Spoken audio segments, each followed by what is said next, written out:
The bidding deadline for classroom Bibles passes. Oklahoma City is drawing water from Lake Canton, and a bank in Lindsay closes amid fraud findings.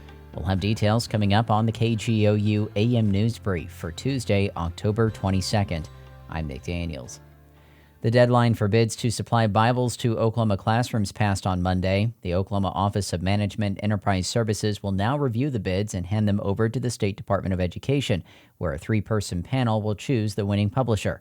State Superintendent Ryan Walters said he is not involved in the selection process.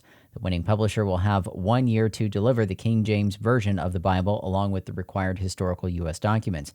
This comes as Walters faces a lawsuit from 32 Oklahomans seeking to block the Bible mandate.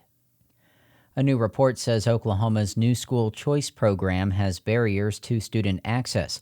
And as KGOU's Spencer Plato reports, Oklahoma requires little academic oversight compared to other states. A think tank out of Georgetown University compares school choice programs across 8 states. It found those who cannot afford private school without a tax credit are at a disadvantage.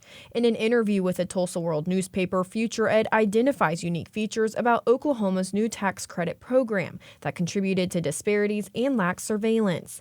For instance, students must already be enrolled in a school to apply for the tax credit. Every state but Oklahoma and Arizona require academic assessments of participating students, and there's very limited information on school choice programs. Oklahoma is set to spend $600 million in the first 3 years of the new program to cover tuition and fees. I'm Spencer Plato. Water is being drawn from a northwest Oklahoma lake to replenish Oklahoma City's main source of drinking water. Starting today, water will begin flowing out of Lake Canton to replenish Lake Hefner.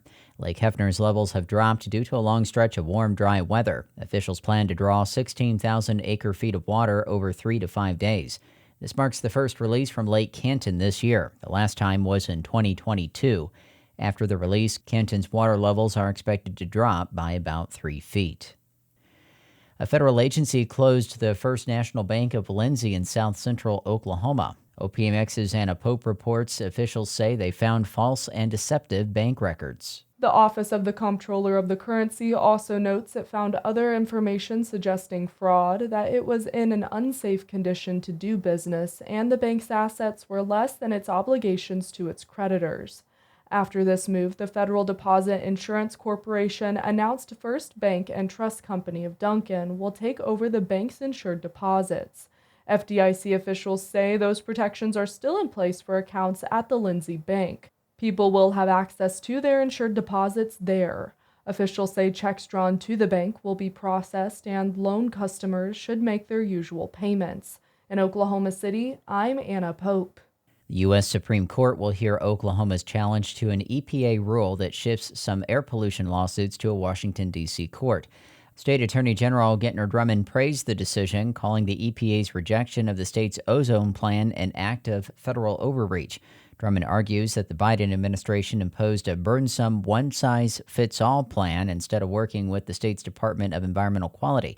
Last spring, Drummond sued the EPA over its rejection of the state's Good Neighbor plan for ozone emissions.